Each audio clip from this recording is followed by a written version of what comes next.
Good morning and welcome. Good morning and welcome to all of you. Sorry for the slight delay.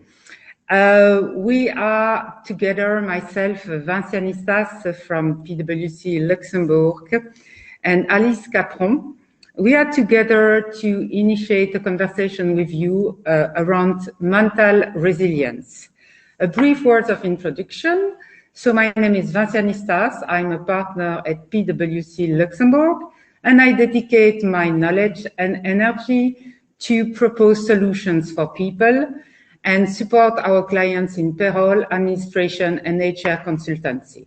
And I'm lucky not to be alone today, hence the mask. I'm sorry for that. And I have at my side my colleague. Yes, good morning, everyone. My name is Alice Capron, and I'm an expert in talent solutions that include talent acquisition, talent development, talent assessment.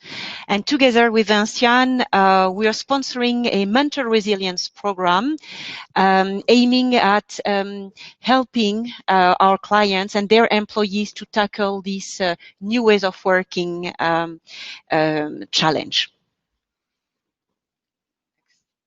Okay. So for the agenda of today, we are going to focus on, there will be three moments, if I can say. First one will be the context.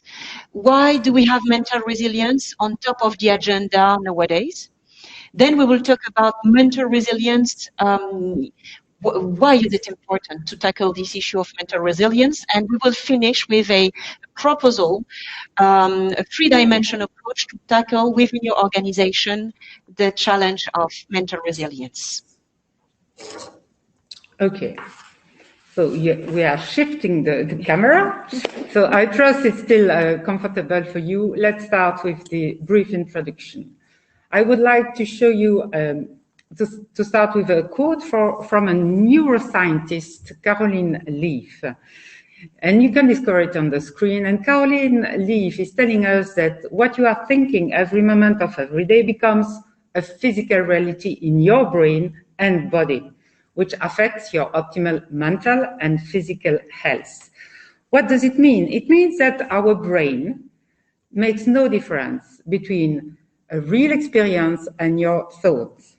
So we are the observer of our own scenario. And you can all relate to that, I'm sure. It's not about visualization. It's really about understanding the neuroplasticity of our brain. And you can relate to that because if I tell you that when you can be very quietly in your bed at the end of a given day, and then thoughts are popping up into your brain, and you can note and you can acknowledge that these thoughts will generate a physical, a tangible reaction. It can increase your heartbeat. It can increase your body temperature. It can generate a form of joy or anxiety just by thinking. And it's very important now to reconnect to the power of the mental and what it can generate as an impact on all of us. So let's keep on the context. So if what I'm telling to you is not absolutely new, there is a reason why today we want to enter into this conversation with you. And this reason is what we call new ways of working. New ways of working by far have brought positive elements into our daily life, but they've also disrupted our life in a different manner. And there are many, many instances, and we all have a personal experience according to the specificity of our life, whether we are the age we are in, the place we live in, the size of the family we are in, whether we have children or not children, and how literate we feel with the digital tools. So many, many elements will make this experience very specific. The drivers of these disruptions are in fact mainly the remote working. It's beyond the pandemic. We don't do this presentation because of the pandemic. The pandemic was certainly an accelerator. It pushed us into the swimming pool and asked us to swim probably in a quicker manner.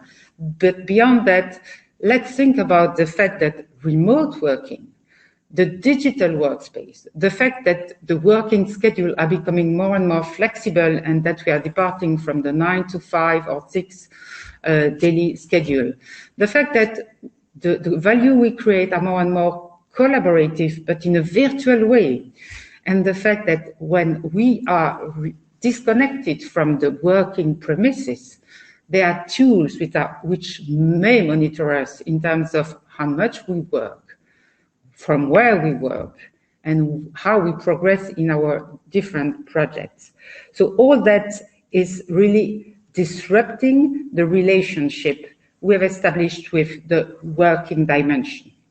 And this disruption, there are many, many elements, but I would like to focus on 2 elements with you today. One is the fact that when we departed from the physical presence on the working site, we really questioned this element of visibility. And visibility was an essential element in our day-to-day experience with work. As an employee, when I'm visible, it's important to me because to a certain extent, it contributes to the recognition of the work, of the efforts that I'm investing into my job.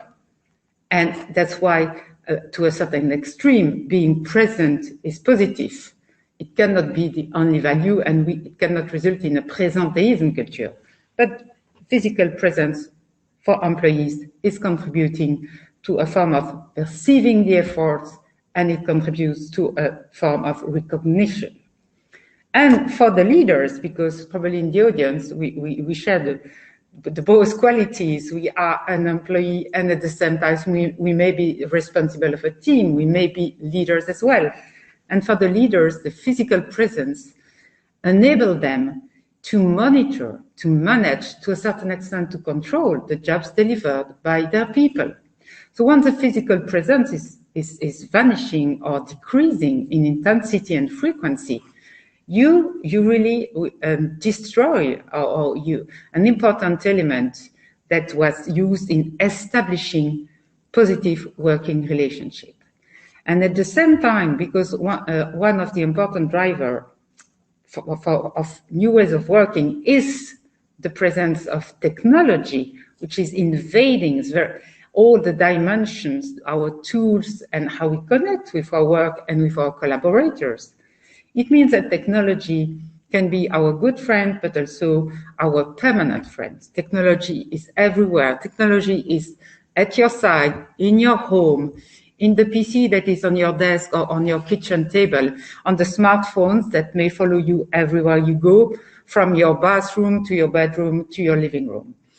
So those 2 elements are one of the striking drivers changing for the good and sometimes for the worse, the way we work. So we have listed a few of impacts that you will recognize very, very easily. So there's an increased feeling of pressure.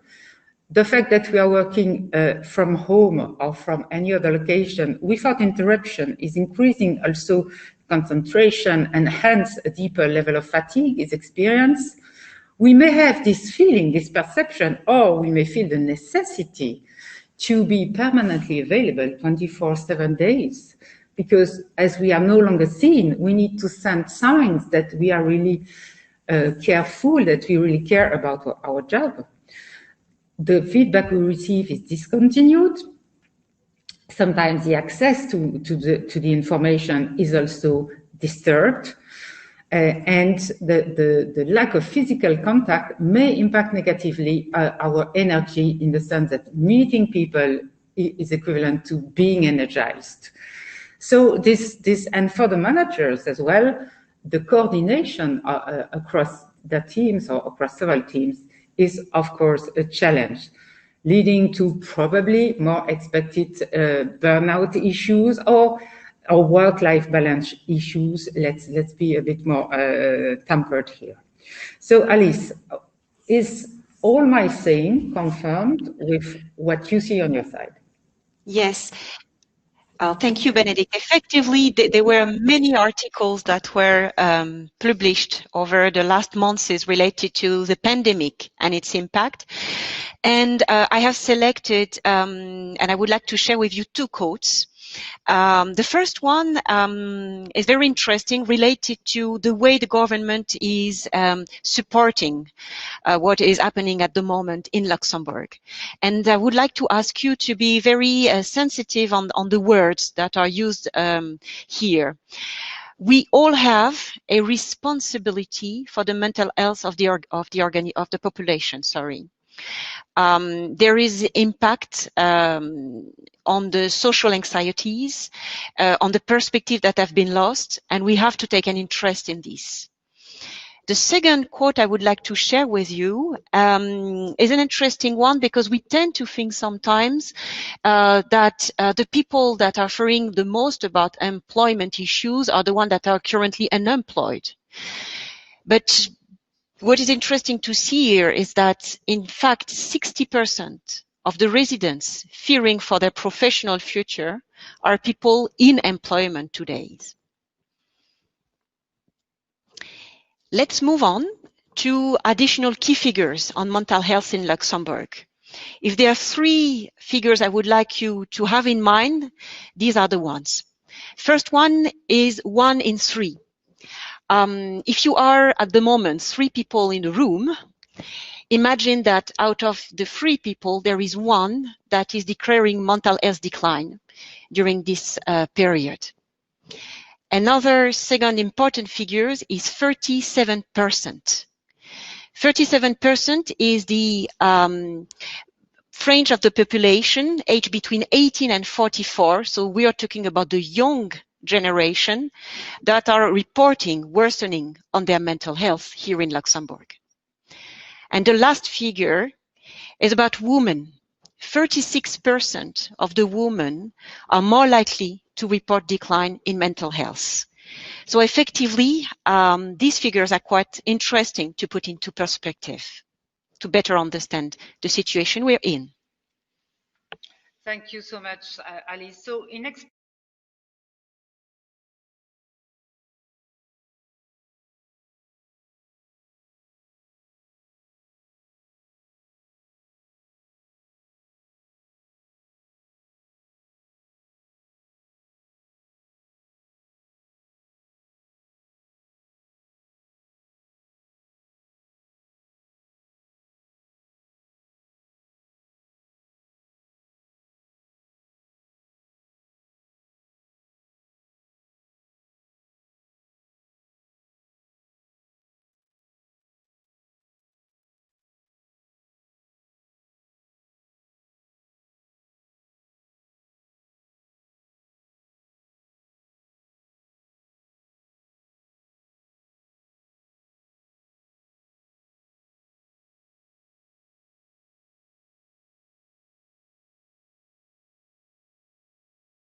I was mute. I don't know if I was mute. I don't know if you got me.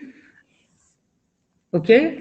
So I was just referring about the legal obligation that is on the shoulders of employer, who really is an additional reasons for taking care of the mental health of their employee. And this responsibility, as I said, cannot be delegated, even if most of the employers, in your experience, are using third-party services, specific association like the STF, and there are others, it depends from the industry sector, to help them organize this responsibility, but in no way it can be delegated. From the moment that you have new factors impacting the health, and here the mental health of your employees, then as an employer, you need to question yourself and to revisit how you ensure that this mental health is preserved. But what is it, mental health? Most of us, we believe that it's linked to psychological issues or some psychiatric diseases. And the mental health is then seen as it does not relate to me. And this is a wrong perception. And here you can see the World Health Organization definition of health. Mental health is a state of well-being in which you as a person can achieve what you want. You can realize your own abilities. You can cope with a normal level of stress, because there is stress in everything we do as a positive stimuli. And then you can be productive, and you can be successful, and you can contribute. And here is the sense of meaning, having a meaningful life. You can be useful to your community and contribute to your community. So when you see such a definition about mental health, it's in fact relevant for all of us. And the World Health Organization set 3 objectives for the employers, and it will lead us to our 3D approach subsequently. They say that the employers need to preserve the health of their employees, first objective. Second, the employers need to ensure that and to improve the working environment of their employees. And the third, the World Health Organization is setting a third objective, which is also to ensure that there is a proper culture around health, conducive of being respectful of the mental and physical health of employees. So, Alice, let's now move to, we've spoken about new ways of working, we've defined mental health. Now, what's the difference with mental resilience? What it is all about mental resilience? Mental resilience can be very, very easily defined. It's your ability to navigate through tough times. And it's your superpower to adapt to change. Most of us tend to resist to change, and the resilience is your ability to adapt. That's a superpower that is embedded in all of us. So however, if change is inevitable, resilience is optional. Resilience is questioning your mindset, how you control your mental, that more than your mental is controlling you. And this resilience is not to be confused with resistance. Resistance is in fact imply a form of rigidity. You don't flex and you resist to the situation as long as you have affordable energy. Most of the time, you are on the losing side after a certain period of time because of lack of energy. Resilience, on the other hand, is you bend or you break. It's a bit the story like Les Fables de La Fontaine, with the oak, le chêne, and the reed, le roseau.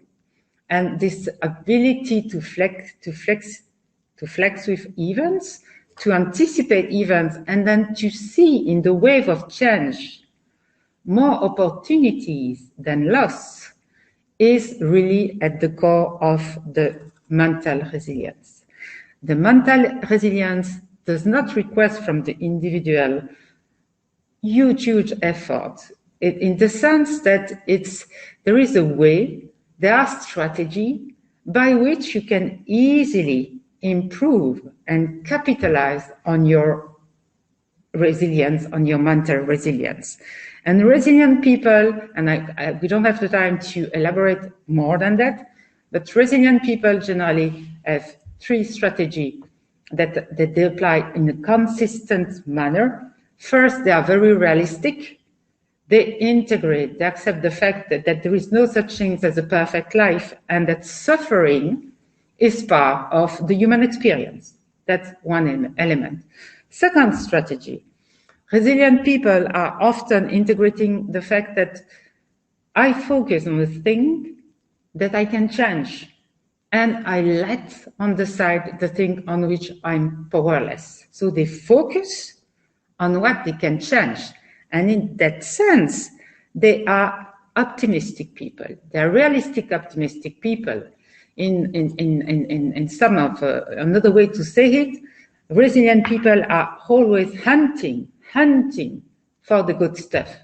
And the third strategy that can be contemplated and seen in most of the resilient people, and there are lots of research about resilience available, is the fact that they are resourceful in the sense they always question, what am I doing? Does it help me or harm me? It's always, a checkpoint of, am I compassionate and am I treating myself well enough to maintain my ability to react? So Alice, what else can we say about mental resilience? Next slide.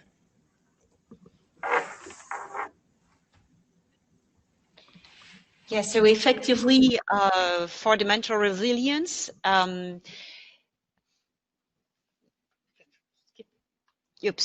yes, there are two quotes I would like effectively to share with you.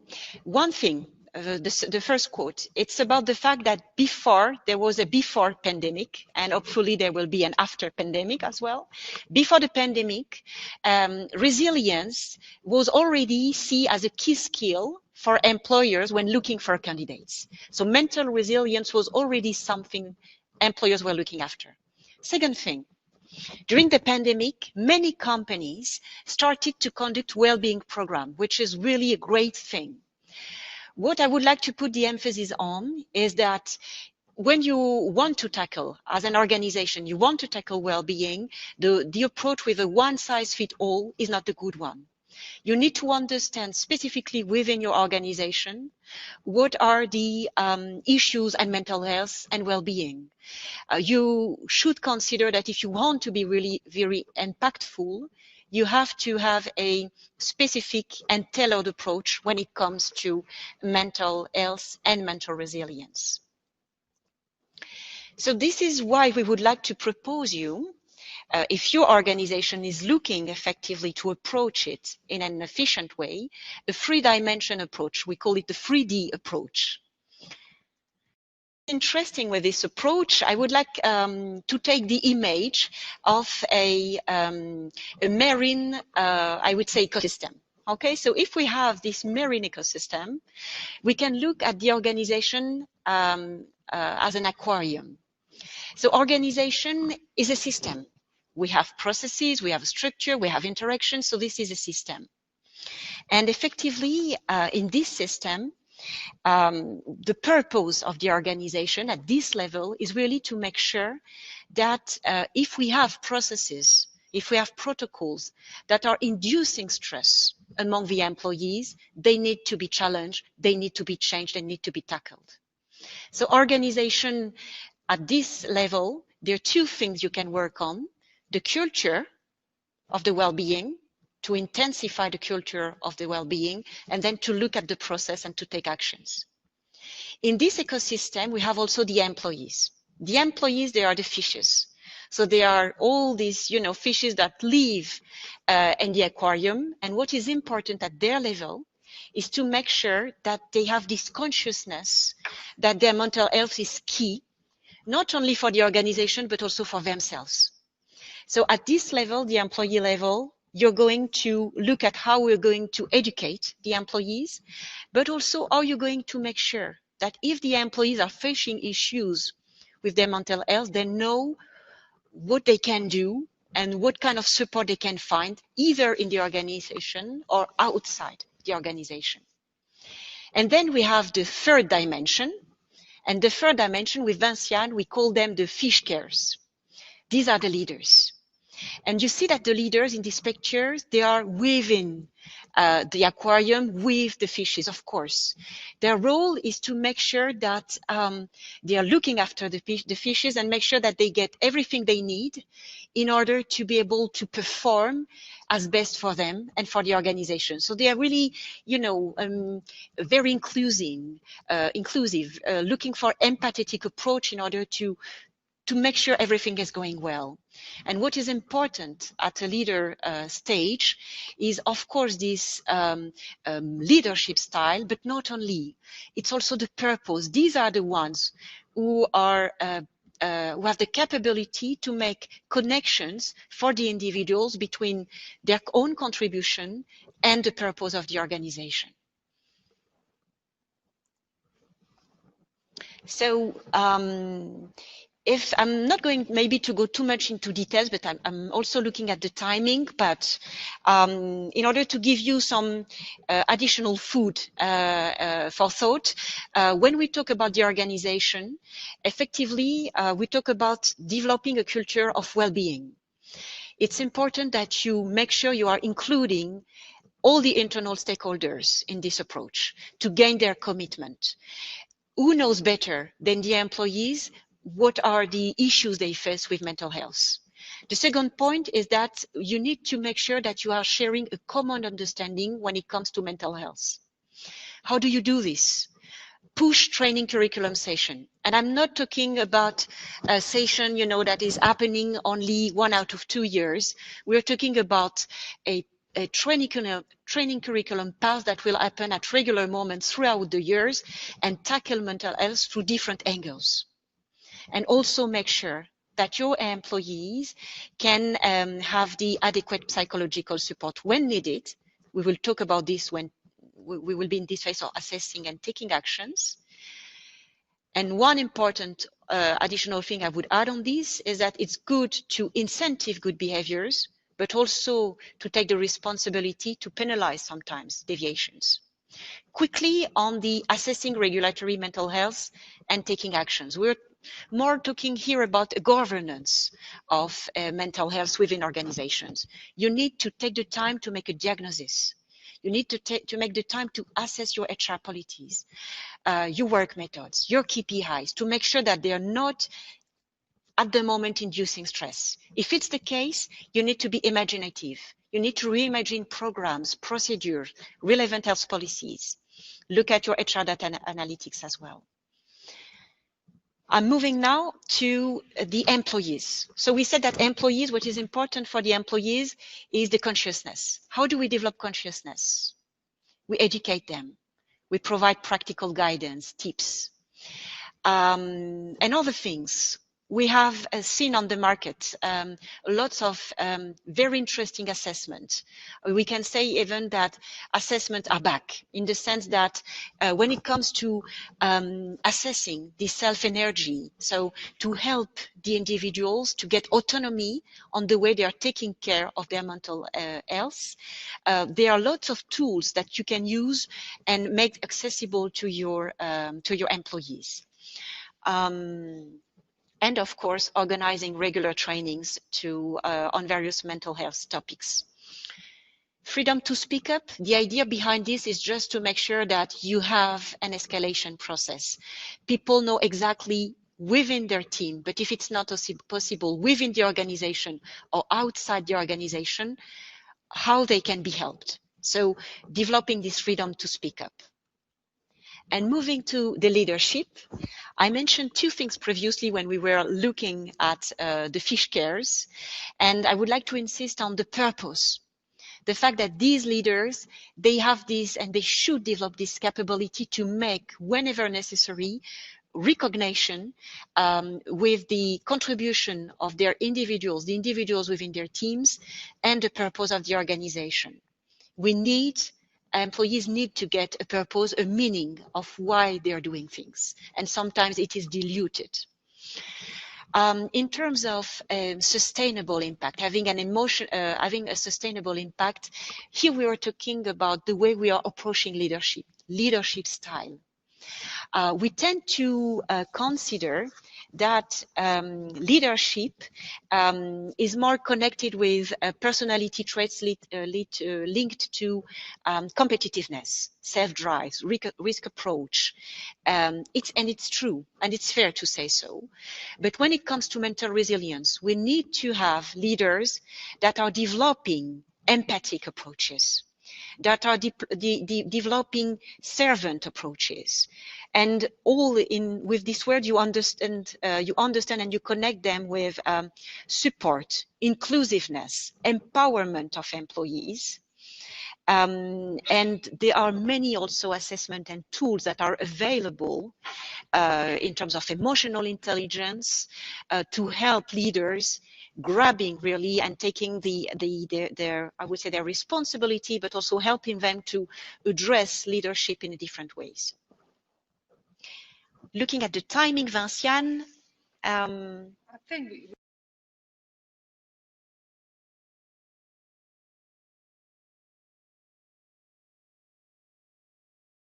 so we are now approaching to the closing word, and I would like to wrap up with you, Alice, and myself. So we've understood that there is a specific context, which is in fact the pace of change, that is inviting us as individuals and leaders to think in terms of resilience, because only resilient leaders can contribute to the development of resilient teams and ultimately make the entire organization resilient. And in terms of the wave of change that we are confronted with for the good, hopefully, we need to care about this resilience. In mental resilience, let's wrap up. There is a word mental. So mental are all these thoughts that are developing into your mind. And the more you want to resist to them, the more you ruminate. It's not a question of resisting to anything. It's a question of understanding what are the impact of these thoughts, and how I can turn these thoughts into a positive impact on myself as an individual. And for that, I would like to invite you to think in terms of the vocabulary that we are using on a day-to-day basis. And I will close this presentation with a little trick. Don't underestimate the power of the words, because a thought is most of the time expressed in words. And words are really generating a greater impact that you may think of. They are really conditioning how you will perceive a given situation. And my simple recommendation, if it can be of any help to you, is care about the words you use to talk about yourself, about your performance, and the words you use to talk about others. Depart from blaming, depart from resentment, and really intentionally choose positive words. Choose to focus on the good. Remember, hunting the good is one of the strategies that will make you resilient.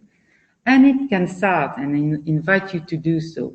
On a daily basis, we are asked to input some passwords. My recommendation, let's start with a small step. Let's question, what is the tone, what is the meaning of the password you are choosing? Is your password an instructions to you, an intention to you or to the world or to your family or to the community, which is positive? Because each time you will be typing your password, you will wire yourself not on negative emotions that tend to be like a Velcro and sticking on us, but you will prepare yourself in a positive manner, and you will celebrate the fact that every day is a miracle, because every day you can reinvent your life. And this, I think, that is what is at the core of resilience. So the purpose of this presentation was not to make you more depressed about the current situation, but simply more aware about the fact that there are lots of opportunities, but there are also new risks facing facing the organization, and that a sound HR management and a responsible leadership should integrate and care about addressing this risk. And it's absolutely feasible and achievable from the moment there is an intent to do so. And that's probably the invitation that Alice and myself are addressing to all of you, for yourself, for your team, for your organization. That's the moment to get organized and to ensure that we can reach the maximum of resilience in all the components of the working environment. So having said so, I hope you don't feel more depressed, but I hope you feel that there is a need to act on that, and instead of and to reconquer the pilot seat. And you can all do it, and we really hope that we gave you a hopeful and meaningful message in doing so. So this is our final closing words. So yes. Alice and myself are very passionate HR expert, and we remain available and you can contact us. Would you wish to continue this conversation and to explore the challenges of the mental resilience for your team and more largely for your organization? We thank you so much for being with us today. We apologize for the mask, but we were there with our mind, positive mindset, and with our heart, and we wish you all the best for what we hope a very transformative, disruptive, but promising year. Thank you so much. Thank you.